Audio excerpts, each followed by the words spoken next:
अच्छा यार देखें, कंट्रोल अकाउंट्स रिकंसिलिएशन से पहले हम थोड़ा सा एसएलसी और पीएलसीए का वो कर लेते हैं रिवीजन। एसएलसीए जो अकाउंट है वो किसका है? रिसीवेबल्स का, राइट। सारे रिसीवेबल्स का एक अकाउंट। और इस अकाउंट की जो बेसिक लॉजिक है जिसके ऊपर ये अकाउंट बनता है, वो लॉजिक क्या है? वो सारी चीजें जो रिसीवेबल्स को ज्यादा करेंगी वो एसएलसीए में किधर आएंगी? डेबिट साइड पर। और वो सारी चीजें जो रिसीवेबल्स को कम करेंगी वो एसएलसी में कहाँ आएंगी? क्रेडिट साइड पे। तो इसका मतलब ये है कि है तो ये रिसीवेबल्स का अकाउंट, और जब हमें रिसीवेबल्स को ज्यादा करना होता है हम एसएलसी की किस साइड पे लिखते हैं? डेबिट पे। और जब हमें रिसीवेबल्स को कम करना होता है हम एसएलसी की किस साइड पे लिखते हैं? क्रेडिट। अब वो क्या चीजें जो रिसीवेबल्स को ज्यादा करती हैं और जो कम करती हैं ना, ये भी हम कर चुके हैं। रिकैप कर जी। लेते हैं। तो यही सारी चीजें आएंगी रिकंसिलिएशन में। Draw down, credit sales, receivable ज्यादा होता है। Interest charge by receivables, sorry, charge to receivables, receivable में हमने इंटरेस्ट चार्ज करा। Dishonoured cheques, sale return, bad debts, discount allowed, set off, receipts, पैसे मिल रहे हैं। ये सारी चीजें क्या करती हैं? इनको कम करती हैं। और फिर हम अकाउंट बैलेंस करके क्या निकाल लेते हैं? Balance CD. ये एसएलसी हो गया। इसी पर एसएलसी की बात करते हैं, अब रिकंसिलिएशन भी एसएलसी की पहले करेंगे, हम वही करते हैं।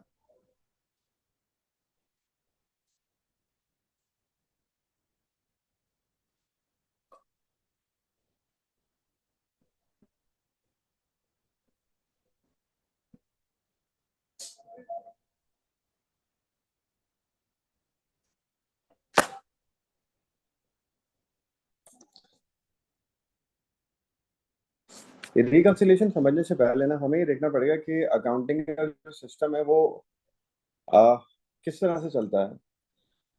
इन शॉर्ट शॉर्ट करके देखिए, सबसे पहले होता क्या है? जो भी एक्टिविटी है वो एक्टिविटी होती है। फॉर एग्जांपल हम लोग सामान खरीदते हैं, सामान सेल करते हैं, उधार ले लिया किसी से, उधार दे दिया, खर्चे पे कर दिए, बैंक में पैसे डिपॉजिट कर दिए। तो सबसे पहले तो होगा ये कि एक्टिविटी होगी ना, उसके बाद अकाउंटिंग शुरू होगी। तो पहले तो ये होता है कि हो क्या रहा है। अब अगर कोई भी एक्टिविटी हुई है, जैसे for example, हमने परचेजेस करी हैं, सेल है, या हमने करे हैं, या कोई और एक्टिविटी करी है।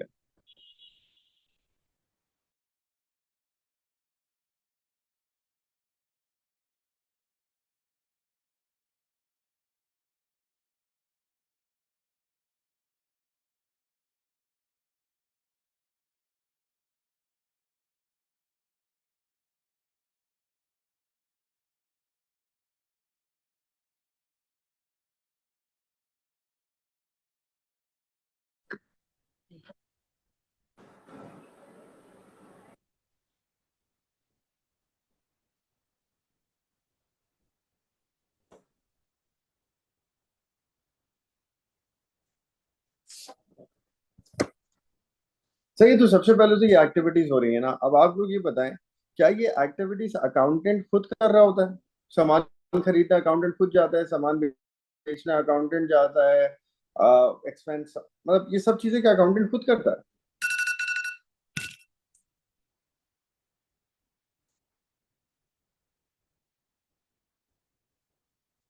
नहीं ना, अकाउंटेंट तो नहीं कर रहा है ये सारी एक्टिविटीज। तो इसका मतलब सामान खरीदने कोई और जा रहा है, सामान सेल्समैन सेल कर रहा है, बैंक में डिपॉजिट कोई और करा रहा है, खर्चे कोई और पे कर रहा है। हर काम अपना अपना हर बंदा कर रहा है, अकाउंटेंट नहीं कर रहा। अकाउंटेंट क्या कर रहा है? अकाउंटेंट एक जगह पर बैठा हुआ है बिजनेस के अंदर, राइट?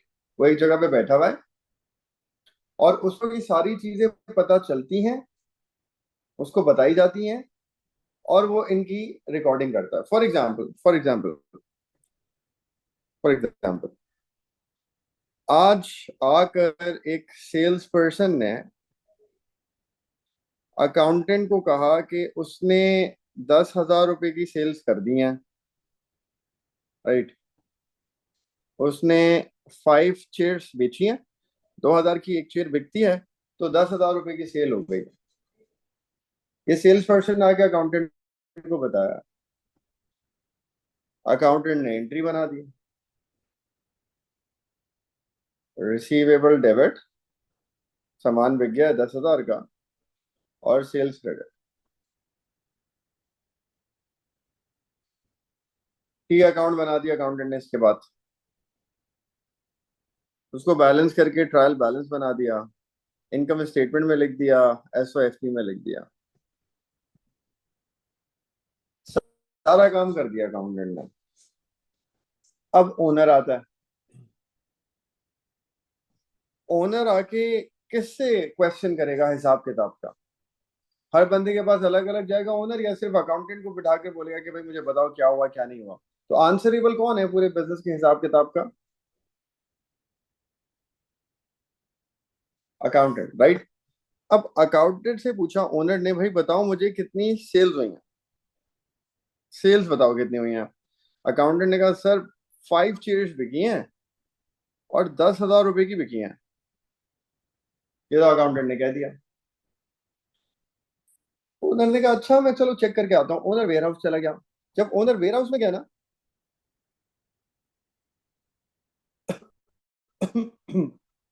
तो देखिए वेयर हाउस में 7 चेयर्स मिसिंग थी, 7 कुर्सियां गायब थी। उन्होंने कहा भाई यहाँ तो 7 कुर्सियां गायब है, तो उसमें 7 कुर्सियां बिकनी चाहिए। और 7 कुर्सियां बिकती तो कितने की बिकती 2,000 के हिसाब से? एक कुर्सी 2,000 की है, 7 कुर्सियां कितने की बिकती, 7 कितने की सेल होती? 14,000 की बिकनी चाहिए नहीं बिकनी चाहिए? तो ओनर तो अकाउंटेंट को आके बोलता है भाई 14,000 की सेल्स होनी चाहिए। तुम गलत बात किससे कर रहे हो? तुम तो मुझे कह रहे हो 10,000 रुपए की कुर्सियां बिकी हैं, जबकि वहां तो 7 कुर्सियां गायब है, 14,000 की सेल होनी चाहिए, तुम मुझे 10,000 क्यों बोल रहे हो? अब अकाउंटेंट फंस गया। अकाउंट कहता है सर मुझे तो उस सेल्स पर्सन ने आके कहा 5 कुर्सियां बिकी हैं, मैंने 5 के साथ एंट्री बना दी, मुझे क्या पता 5 बिकी है 7 बिकी। ओनर कहता नहीं तुमने गलत किया। सेल्स पर्सन को बुलाया, उससे बोला हाँ भाई कितनी कुर्सियां बिकी हैं? अब वो समझ गया क्यों बुलाया। उसने कहा सर 7 कुर्सियां बिकी हैं, मैंने तो इनको कहा था 7 कुर्सियां सेल हुई हैं, 14,000 रुपए की सेल हुई है, इन्होंने कितनी लिखी है? अकाउंटेंट कहता है यार तुम झूठ बोलते हो, तुमने तो 5 बोला था। राइट, समझ में आ रही है बात? अब आखिर में फंस कौन रहा है? अकाउंटेंट, क्योंकि सारा हिसाब किताब किसने करना है? अकाउंटेंट ने। आंसरेबल कौन है? अकाउंटेंट, जबकि अकाउंटेंट की गलती थी नहीं, लेकिन सामने तो यही आ रहा है कि अकाउंटेंट ने फ्रॉड किया है। तो अब इन सारी सिचुएशंस में प्रॉब्लम में कौन है? अकाउंटेंट है। अकाउंटेंट कभी भी इस तरह से अकाउंटिंग नहीं करता। अकाउंटेंट अपने आप को सेफ करके अकाउंटिंग करता है। अकाउंटेंट के पास हर चीज का प्रूफ और एविडेंस होता है, फिर वो अकाउंटिंग करता है, और होना भी चाहिए। अब जैसे देखें होगा क्या, जब सेल्स होंगी ना, 10,000 की सेल हुई है, ठीक है भाई, सेल हुई है तो उसका एविडेंस क्या है? इनवॉइस का है। अकाउंटेंट बोलेगा इनवॉइस लेकर आओ, अकाउंटेंट अपने पास इनवॉइस रखेगा, उसका सिग्नेचर लेगा, और फिर एंट्री बनाएगा। तो अकाउंटेंट अपने पास एविडेंस और प्रूफ रखता है, वो रखेगा अपने पास एविडेंस, इनवॉइस रसीद रखेगा, उसका साइन लेगा, फिर सेल की एंट्री बनाएगा। अब कल को ओनर आके बोले भाई ये 10,000 की सेल क्यों लिखी है, 14,000 की क्यों नहीं लिखी? तो अकाउंट बोलेगा सर ये मेरे पास डॉक्यूमेंट है, इस बंदे ने दिया है, ये रही इनवॉइस, ये रहा इसका सिग्नेचर, मुझे 10,000 का, मैंने 10,000 से एंट्री बनाई, मैं क्लियर हूं, मेरे पास ये एविडेंस है। आप जानो और वो जाने कि उसने 14,000 क्यों नहीं बताया, 10,000 क्यों बताया, मेरे पास जो रसीद है मैंने उसके हिसाब से एंट्री बनाई, अकाउंटेंट क्लियर हो गए यहाँ पे। तो अकाउंटेंट जब भी अकाउंटिंग करता है ना, तो अकाउंटेंट पहले लेता है एविडेंस, उसके पास होते हैं जो भी काम एक्टिविटी कहा जा रहा है उसका प्रूफ, फिर अकाउंटिंग करता है वो। वो एविडेंस ऑफ प्रूफ कहलाता है सोर्स डॉक्यूमेंट। अकाउंटेंट पहले लेता है सोर्स डॉक्यूमेंट। सोर्स डॉक्यूमेंट के अंदर क्या आ जाता है? Invoices, credit note, debit note, cash पे सामान बिका है, receipts, cheque, counter foils, right. ये सब हम ओ लेवल्स में पढ़ते हैं ना। ये क्या है? ये सारे सोर्स डॉक्यूमेंट है। अब वापस आते हैं, अब अकाउंटिंग कैसे होती है देखें। सबसे पहले होगा क्या? सबसे पहले होगी एक्टिविटी, काम होगा जो बिजनेस के अंदर हो रहा है। एक्टिविटी जनरेट होगी, उसके बाद एक्टिविटी के बाद क्या बनाया जाएगा? उस एक्टिविटी का सोर्स डॉक्यूमेंट लाया जाएगा। ये कौन लेकर आएगा सोर्स डॉक्यूमेंट? जो बंदा ये एक्टिविटी एग्जीक्यूट कर रहा है वो सोर्स डॉक्यूमेंट लेकर आएगा। फॉर एग्जांपल, अगर आप आज जा रहे हैं भाई, आज अली साहब गए, अली साहब ने सामान खरीदा और अली साहब सामान खरीद के आके बोलते हैं कि सरवेल मैंने 15,000 रुपए का सामान खरीदा है, तो सरवेल कैसे मान लें कि 15,000 का सामान खरीदा? अली सच बोल रहा है, सरवेल कैसे मान लें? तो जब तक अली रसीद नहीं दिखाएगा दुकान वाले की, सर देखें 15,000 की ये रही रसीद, हाँ सरवेल बोले हाँ यार 15,000 की रसीद है, 15,000 का सामान खरीदा है, सरवेल रसीद अपने पास रखेंगे और फिर एंट्री बनाएंगे। तो सबसे पहले क्या हुआ? एक्टिविटी करी गई। जिसने एक्टिविटी करी, अली ने एक्टिविटी करी, अली ने सामान खरीदा, तो अली ही क्या लेकर आएगा? सोर्स डॉक्यूमेंट लेकर आएगा। तो सोर्स डॉक्यूमेंट लाकर किसको दिया जाएगा? अकाउंटेंट को। ये सोर्स डॉक्यूमेंट आएगा। अब समझ ले, ये है अकाउंटेंट नंबर 1। ये है पहला अकाउंटेंट। एग्जाम्पल दे रहा हूं, अकाउंटेंट 1। वो सोर्स डॉक्यूमेंट इस अकाउंटेंट के पास आया। ये अकाउंटेंट क्या करेगा? अब यहां से अकाउंटेंट का काम शुरू होगा। अभी तक अकाउंटेंट ने कोई काम नहीं करा है, एक्टिविटी भी बंदे ने करी है, उसका सोर्स डॉक्यूमेंट भी वही लेकर आया है।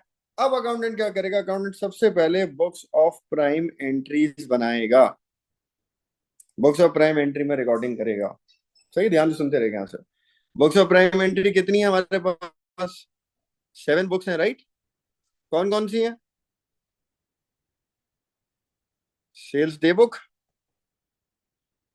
Purchase day book, sale return day book, purchase return day book,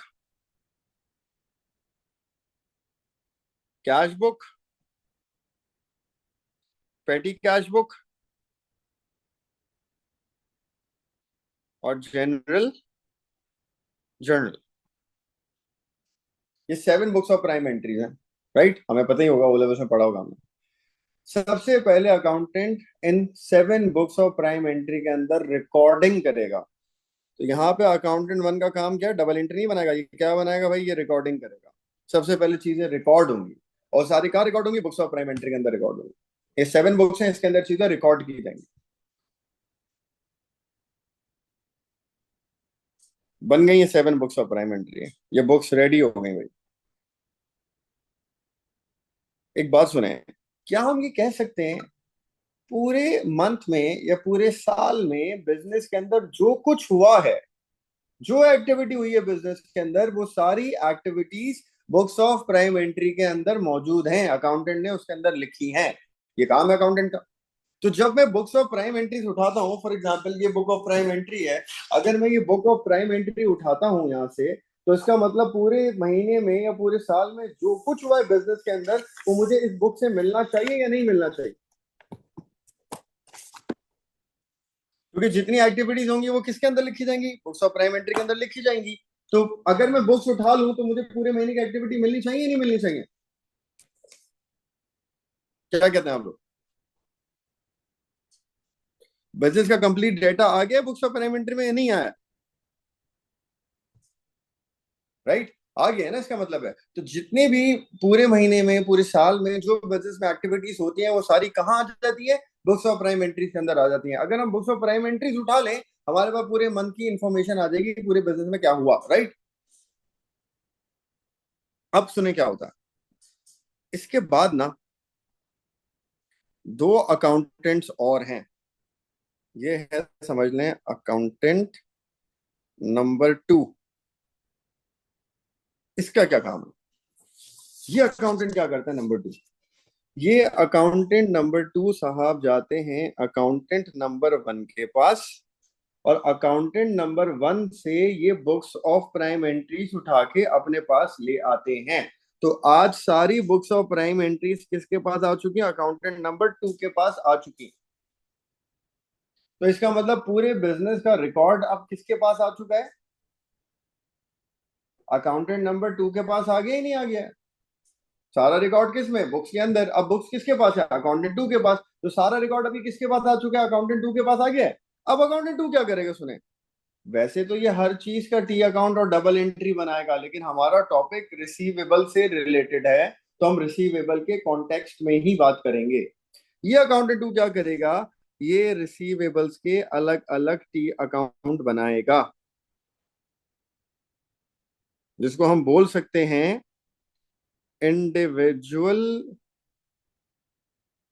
receivables account बनाएगा, जिसको हम सेल्स लेजर भी बोलते हैं। ये सेल्स लेजर्स बनाएगा। सेल लेजर नाम तो ऐसा लग रहा है, लेजर बोलते हैं टी अकाउंट को, सेल लेजर सेल्स का टी अकाउंट नहीं। सेल लेजर का मतलब होता है, सेल लेजर का मतलब होता है इंडिविजुअल रिसीवेबल्स के अकाउंट। इंडिविजुअल रिसीवेबल्स के अकाउंट बनाएगा ये। अब देखेंगे क्या करेगा, सुन। ये अकाउंटेंट 2 बनाएगा मिस्टर ए जो रिसीवेबल है उनका अकाउंट, मिस्टर बी जो रिसीवेबल है इनका अकाउंट, मिस्टर सी जो रिसीवेबल है इनका अकाउंट, और मिस्टर डी जो रिसीवेबल है इनका अकाउंट। तो जितने भी रिसीवेबल है ये सबके अलग अलग टी अकाउंट बनाएगा और उनके सीडीज निकालेगा, जो बताएंगे किससे कितने पैसे लेने हैं। ए में सीडी आ रहा है 1,000, ए से 1,000 रुपए लेने। बी में सीडी आ रहा है 1,500, इससे 1,500 लेने। सी में कैरी डाउन आ रहा है 300, इससे 300 रिसीव करने सारी चीजों के बाद। और इसमें आ रहा है सीडी 1,200, इससे लेने हैं। तो हमने चारों रिसीवल्स के अलग अलग टी अकाउंट बनाए और इनका टोटल निकाला। हमने कहा भाई टोटल रिसीवल कितने हैं अब? तो इसने कहा सर ये तो बहुत सारे हैं। हम देखें 3-4 तो नहीं होते, मैंने तो सिर्फ 4 टी अकाउंट बनाए। बिजनेस के अंदर 100-100, 50-50 पता नहीं कितने कितने रिसीवेबल्स होते हैं, तो इतने टी अकाउंट बनते हैं, 60, 70, 80 टी अकाउंट्स। अब 80 टी अकाउंट्स का टोटल मुझे ऐसे ही तो नहीं बता देगा सर 80 का इतना हो गया। वो क्या करेगा अब इसके बाद? ये इसका एक और काम है, ये बनाएगा लिस्ट ऑफ रिसीवेबल्स। ये अब एक लिस्ट बनाएगा। लिस्ट में बोलेगा भाई ए से लेने थे सर 1,000 रुपए, मेरे हिसाब से बी से लेने हैं 1,500 रुपए, सी से लेने हैं 300 रुपए, डी से लेने हैं 1,200 रुपए, और ऐसे ही बाकी सबकी लिस्ट में डाल देगा सारे रिसीवेबल्स को जितने भी हैं। और फिर बोलेगा सर सबसे मिलाकर हमें 4,000 लेने हैं। यही आ रहा है ना टोटल 4,000। 2500। हाँ, इसने सारा टोटल मुझे करके दे दिया कि सर सारे रिसीवेबल से मिलाकर हमें अभी 4,000 लेने हैं, हमारे टोटल रिसीवेबल 4,000 के हैं। मैंने कहा यार तुमने मुझे सिर्फ रिसीवेबल का टोटल बताने के लिए इतने टी अकाउंट्स को बैलेंस किया, फिर लिस्ट बनाई, 2 घंटे लगा दिए यार तुमने। तो you took around 2 hours to just tell me the total of receivables balance at the end of a month, या at the end of the year, या कुछ भी। तो 2 घंटे लगा दिए तुमने सिर्फ ये बताने के लिए। अब मुझे जब भी रिसीवल तुमसे पूछने पड़ेंगे तो तुम क्या 2 घंटे मुझे इंतजार करना पड़ेगा, 3 घंटे इंतजार करवाओगे, फिर जाके रिसीवल मुझे बताओगे? वो कहता है सर मैं क्या करूं, यही मेरा काम है। मैं तो हर रिसीवल का अलग अलग अकाउंट बनाता हूँ, और जो एक्टिविटी होती जाती है मुझे बुक्स ऑफ प्राइम एंट्री से पता चलती है, मैं हर किसी के टी अकाउंट में लिखता जाता हूँ और फिर टोटल निकाल के आपको बता देता हूँ। मैं कहा चलो ये भी सही है। फिर इसने क्या करा, ये सारी बुक्स वापस जाके अकाउंटेंट 1 को दे दी। अब वापस सारी बुक्स किसके पास आ गई हैं? अकाउंटेंट 1 के पास आ गई। इसने बना लिया अपने टी अकाउंट्स अलग अलग रिसीवेबल के। अब यहाँ पर एक और अकाउंटेंट है, जिसको हम कह सकते हैं अकाउंटेंट नंबर 3। एक और अकाउंटेंट है नंबर 3। ये अकाउंटेंट क्या करता है सुना? अकाउंटेंट नंबर 3 भी आज चला जाता है महीने के आखिर में अकाउंटेंट नंबर 1 के पास। और अकाउंटेंट 3 कहता है भाई वो सारी बुक्स दे देना जरा मुझे। अकाउंटेंट 1 वो सारी बुक्स जो अकाउंटेंट 2 को दी थी वापस आ गई। अब वही सारी बुक्स किसके पास जा रही है? अकाउंटेंट नंबर 3 के पास जा रही है। अब वही बुक्स आ गई अकाउंटेंट नंबर 3 के पास। यहां तक अगर हम एक बात कहें आप बताएगा ये सही है या नहीं है। एक ही बुक्स ऑफ प्राइम एंट्री है, एक ही सोर्स ऑफ इंफॉर्मेशन है, एक ही इंफॉर्मेशन है, वही पूरी बिजनेस के अंदर घूम रही है। वही बुक्स किसके पास गई थी अभी? अकाउंटेंट नंबर 2 के पास। आज वही बुक्स किसके पास जा रही हैं? सेम बुक्स किसके पास जा रही है? अकाउंटेंट नंबर 3 के पास। ऐसा है कि नहीं है? एक ही इंफॉर्मेशन नजर आएगी अकाउंटेंट 3 को, वही इंफॉर्मेशन नजर आएगी जो किसको नजर आई है? अकाउंटेंट नंबर 2 को नजर आई है। और वो इंफॉर्मेशन लिखी किसने? अकाउंटेंट नंबर 1 ने लिखी है। ऐसे ही है। अब अकाउंटेंट नंबर 3 क्या करेगा?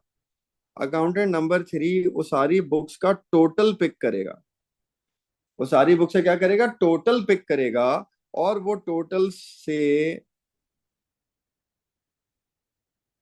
ये सारे टोटल्स लेके बना देगा sale ledger control account, SLCA। ये अलग अलग रिसीवेबल का अकाउंट नहीं बनाएगा, ये सारे रिसीवेबल की इंफॉर्मेशन को टोटल करेगा, सारे रिसीवेबल को मिलाएगा और एक टी अकाउंट बना देगा। वो क्या कहलाएगा? Sale ledger control account. ये SLCA बना लेगा, राइट। और CD निकाल लेगा। इसका CD आ गया 3900। SLCA का CD क्या बताएगा? सारे रिसीवेबल से मिलाकर टोटल कितने पैसे लेने? 3900, राइट। इसने इंफॉर्मेशन किधर से निकाली है? ये सारी बुक्स ऑफ प्राइम एंट्री से निकाली है। लेकिन इसने सबका टोटल इस्तेमाल करा है, क्योंकि इसने एक टी अकाउंट बनाया है सबके टोटल्स को एक ही अकाउंट में डाल के, सारे रिसीवेबल्स को एक ही अकाउंट में डाल के, SLCA। और CD निकाल लिया 3900, जो बता रहे हैं हमें रिसीवेबल से कितने पैसे लेने? 3900। जब मैंने इसको बोला ना रिसीवेबल का टोटल बताओ, तो इसने सिर्फ एक टी अकाउंट बैलेंस किया और टोटल बता दिया, टाइम बच गया। क्योंकि ये तो सबका कंबाइंड एक ही अकाउंट बना रहे हैं ना। तो एक फायदा हो गया मुझे कंट्रोल अकाउंट वाले अकाउंटेंट से, रिसीवेबल्स का टोटल मुझे फौरन पता चल गया, जिसकी वजह से क्या हुआ? मेरा टाइम सेव हो गया, राइट। दूसरी बात, अब आप लोग एक बात बताएं, क्या एक ही सोर्स ऑफ इंफॉर्मेशन थी, एक ही बुक्स थी जो अकाउंटेंट 2 के पास भी गई और अकाउंटेंट 3 के पास भी गई?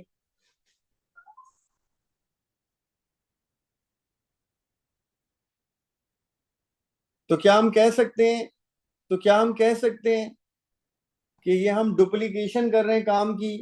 एक ही चीज है जो रिसीवेबल के अलग अलग अकाउंट में जा रही है, और एक ही चीज है जो कंबाइंड होकर SLCA में आ रही है।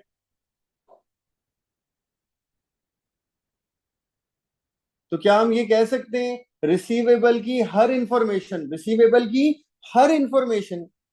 दो जगह पे रिकॉर्ड होती है? रिसीवेबल की हर इंफॉर्मेशन कितनी जगह पे रिकॉर्ड होती है? दो जगह पे। एक्चुअली तीन जगह पे। आप बताएं कौन सी तीन जगहों पे रिकॉर्ड होती है? हर रिसीवेबल की हर इंफॉर्मेशन तीन जगह पे रिकॉर्ड होती है। हाँ बिल्कुल होंगी।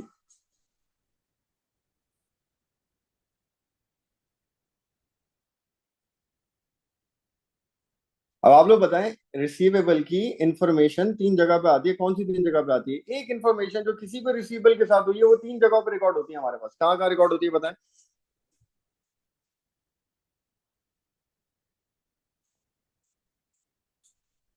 देखिए सबसे पहले क्या हुई होगी? एक्टिविटी हुई होगी। वो एक्टिविटी किधर आके रिकॉर्ड हुई होगी रिसीवेबल की? बुक्स ऑफ प्राइम एंट्री में। बिल्कुल ठीक है, बुक्स में आ गई पहली जगह। फिर वो बुक से किधर गई होगी? रिसीवेबल के इंडिविजुअल अकाउंट में गई होगी, दूसरी जगह आ गई।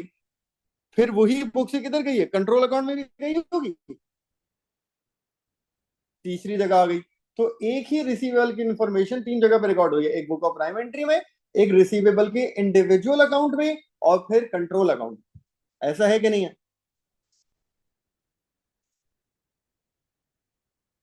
तो आप लोगों को क्या लगता है कि ये जो इंडिविजुअल रिसीवेबल्स के अकाउंट का टोटल है, ये वाला लिस्ट जो बनाई है 4000, ये इंडिविजुअल रिसीवेबल अकाउंट का टोटल और जो कंट्रोल अकाउंट का टोटल है, ये क्या होना चाहिए था?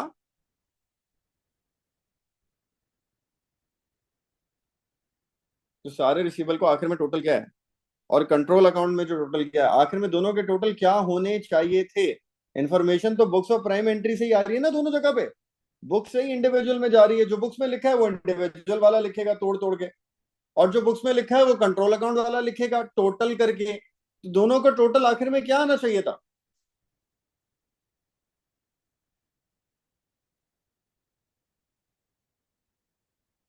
बिल्कुल सेम आना चाहिए था।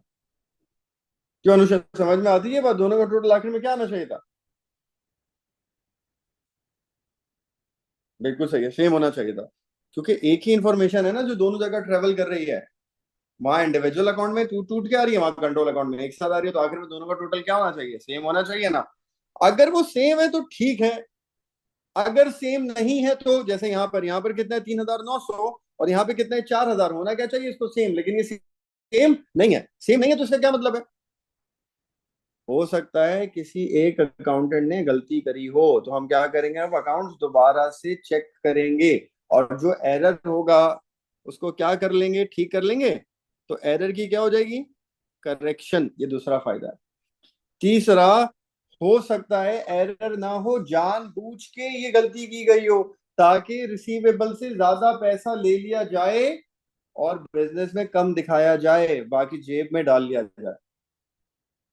तो फ्रॉड भी तो हो सकता है। लेकिन जहां ये फ्रॉड करने की कोशिश करेंगे, इनके टोटल्स क्या आ जाएंगे? डिफरेंट आ जाएंगे। एक बंदा कुछ और फ्रॉड कर, चलो दोनों ही बेईमान है, वो अलग अमाउंट का फ्रॉड करता है, ये अलग अमाउंट का। अकाउंटेंट टू अलग अमाउंट का फ्रॉड करता है, अकाउंटेंट थ्री अलग अमाउंट का फ्रॉड करेगा। मिलने नहीं देना है इनको।